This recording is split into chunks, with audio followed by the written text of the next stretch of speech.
আপনারা কি মনে করবেন আমি জানি না। আমার নিজের বোন, নিজের মা, নিজের ভাবি মনে করে বলছি, আপনজন মনে করি। আমি চাই আপনারা সবাই জান্নাতি হন। শুধু নামাজ পড়ে রোজা রেখে কালো বোরকা পরে জীবনও জান্নাত যেতে পারবেন না। এই 4টা কাজ থাকাই লাগবে।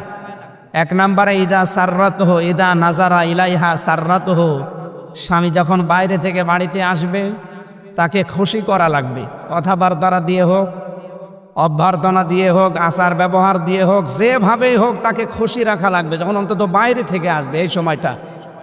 কারণ এই সময়টা পুরুষের জন্য একটা মারাত্মক সময়। এমনিতেই চাপ নিয়ে আসে বাইরে থেকে, আর এসে যদি আপনি শুরু করেন সেই কি বলে কটকটির মতো, তাহলে ও তো হাতের কাছে যা থাকবে সেটা দিয়ে আপনার ফিটাবে।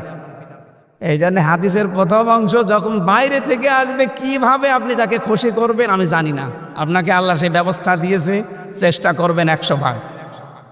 2 নম্বরে ইদা গাবা আনহা হাফিজাতু, ও যখন বাইরে যাবে তখন আপনার নিজেকে, আপনার স্বামীর সম্পদকে, স্বামীর সন্তানকে আপনি হেফাজতে রাখবেন।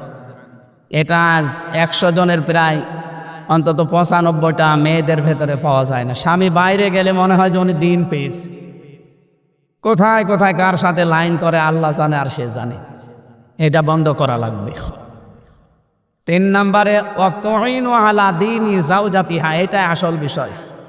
আপনার স্বামী যদি দ্বীনের কাজ করে, ইসলামের কাজ করে, মানবতার সেবা করে, তাহলে তাকে ছাড় দেবেন, সময় দেবেন, তাকে অন্তত তাকে উৎসাহ দেবেন। ঠিক আছে, তুমি যা করছো আমি সময় দিলাম, আমার কষ্ট হলেও।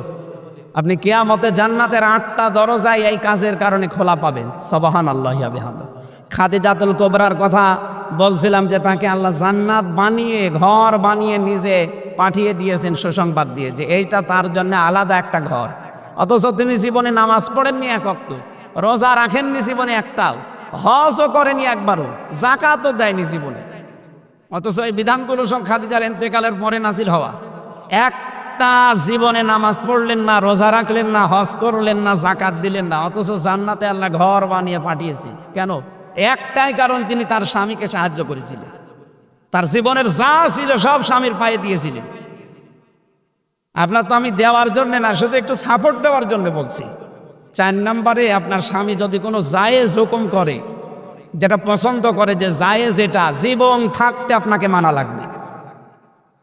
যতক্ষণ বেঁচে আছেন মাস্ট বি, এটা মানাই লাগবে। আমি নিজের স্বামী, এখানে যত স্বামী বসে আছি সবার পক্ষ থেকে আমি অন্তত দায়িত্ব নিয়ে বলতে পারি, প্রত্যেকটা স্বামী আমরা চাই এবং পছন্দ করি বিয়ের পরে যেন আমাদের মা বাবা আমাদের সাথে থাকে। এই স্বামীরা বলেন তো চান কিনা? সবাই বলেন। বিয়ে না করে হাত তোলার দরকার নেই। আমি জানি সব স্বামীর মনের কথা এইটাই, কারণ আমি তো নিজের স্বামী, আমি জানি। কিন্তু 100 ভাগের 95টা মেয়েরা এইটা চাই না। কেন বলেন তো? কি হয়েছে আপনাদের? কে কান পড়া দেয়? থাকবেন আপনি দুনিয়ায় কিয়ামত পর্যন্ত? খুব বেশি হলে এখানে আমরা যারা আছি, আর খুব বেশি হলো 50 বছর পরে কেউ এখানে থাকবেন না, সব মাটির নিচে যাবেন। নতুন মানুষ এখানে এসে চাষ করবে। 100 বছর পরে যদি এসে কুষ্টিয়ার এই 2 তলা বাড়িতে আপনি এসে বলেন যে বাড়ি আমার, ওখানে যারা থাকবে আপনাকে ঢুকতে দেবে? আমি আমার পূর্বপুরুষ যারা আছে, আমার বাবার নাম রিয়াজউদ্দিন, তার বাবার নাম জাহান আলী, তার বাবার নাম নমাজ আলী, এরপরে আমি আর চিনি না। হ্যাঁ, সত্যি কথা বলছি, আমি আর চিনি না, কারণ আমার আর জানা নেই। এখন যদি নমাজ আলীর বাপ এসে আমার কুষ্টিয়ার এই বাড়ি দেখে বলে এ বাড়ি আমার, আমি বানিয়েছিলাম, ওনার দাঁত মুখ রাখবো? সব করে ফেলবো না? যদি ইয়ার কে মারেন আপনি? কিসের নমাজ আলী আপনি? নমাজ আলীর বাপ আপনি, নমাজ আলীকে তো আমি চিনি না। এই জন্য কার কান পড়া নিয়ে, কার কার খুশি মতো বা কোন আনন্দ করার জন্য আপনি এগুলো করেন আমি জানি না। আপনি আশা করছি এই কথাটা মেনে নেবেন। স্বামী যদি জায়েজ যেটা উনি পছন্দ করছে, আপনি পছন্দ করবেন না কেন? আমার সাথে যে জল্লাদ ছিল, এখন 30 বছর জেল। শাহজাহান জল্লাদ মরে যাওয়ার পরেও দায়িত্ব পেয়েছে ইলিয়াস, চট্টগ্রামে বাড়ি, কেন্দ্রীয় কারাগারে আছে, এখন ফাঁসি দেয়।